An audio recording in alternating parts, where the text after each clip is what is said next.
and myths about Canada Post. What is fact and what is fiction? First, Canada Post is wasting taxpayers' money. Canada Post is not operated using taxpayer money. It is a self-sustaining organization funded by its own revenue streams. The revenue data from 2017 to 2023 shows that Canada Post has managed to generate substantial income from parcels, transaction mail, and direct marketing, despite declines in certain areas. In 2023, Canada Post's total revenue was approximately $6,731 million, derived from parcels $3,482 million, transaction mail $2,298 million, and direct marketing $951 million. While there has been a decline in the volume of mail and parcels, the financial loss is not as significant as often portrayed. This financial independence is crucial when comparing Canada Post's wages to those offered by other logistics companies like UPS and FedEx, as it highlights the competitive environment in which Canada Post operates. Second, every year Canada Post claims astronomical losses are due to declining mail and parcel volumes. Canada Post's revenue data from 2017 to 2023 shows that while there has been a decline in the volume of mail and parcels, the financial loss is not as significant as often portrayed. For instance, the revenue from parcels increased consistently until 2021, with only slight decreases thereafter, and the transaction mail revenue has seen gradual decreases but not catastrophic declines. However, the significant investments made by Canada Post in 2023 also contributed to the financial challenges. According to the 2023 annual report, Canada Post invested $743 million in its network and operations, which included the completion of the Albert Jackson Processing Center at a cost of $470 million. These investments, while important for future efficiency and capacity, have contributed to the current deficit. Instead, attributing Canada Post's deficit solely to declining demand for mail and parcels, as some media reports do, is overly simplistic and does not fully reflect the situation.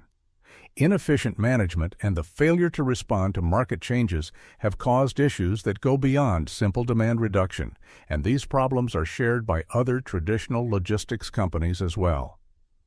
As seen in the cases of UPS and FedEx, the logistics market has undergone fundamental structural changes due to the rise of giant companies like Amazon, and Canada Post's inability to respond adequately to these changes is one of the major reasons for its deficit. Third, the high wages of Canada Post employees are also a problem. Compared to private sector logistics companies like UPS and FedEx, Canada Post's wages are relatively modest. UPS and FedEx offer starting wages of at least $23 per hour, with experienced drivers often earning over $32 per hour, depending on location and role. Based on recent wage tables, FedEx drivers can earn up to $39,082 per hour at the highest level, based on the updated 2024 wage tables, while UPS feeder drivers can earn between $36,014 and $37.77 per hour, depending on the type of vehicle they operate. These wage ranges indicate that UPS and FedEx pay significantly higher wages to experienced drivers compared to Canada Post. At this point, one might wonder, how many vice presidents does Canada Post have? A significant factor contributing to Canada Post's expenses, which is often overlooked, is the cost associated with upper management. Unlike other logistics companies, Canada Post has over 20 vice presidents, and the average salaries for these executive positions are considerably high. This structure means that a substantial portion of the company's expenditures goes toward executive compensation rather than frontline operations. In contrast, the executive structures of UPS and FedEx are leaner. UPS has a substantial number of executives, but the specific number of VPs is less transparent, with fewer high-level executives compared to Canada Post. The high number of VPs at Canada Post, coupled with their salaries, suggests that management costs could be a major contributor to the financial challenges the company is facing, rather than labor costs for frontline employees. Finally, what is the biggest issue facing Canada Post right now? Canada Post's revenue data from 2017 to 2023 shows that while there has been a decline in the volume of mail and parcels, the financial loss is not as significant as often portrayed, but rather a combination of inefficient management, failure to adapt to changing market conditions, and the impact of new competitors like Amazon.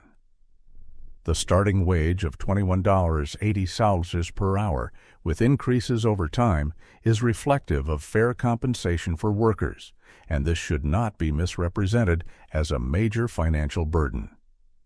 Understanding the context in this way highlights the need to address structural issues beyond simple demand decline, while also recognizing the value of Canada Post's workforce and the importance of their role in maintaining a vital public service.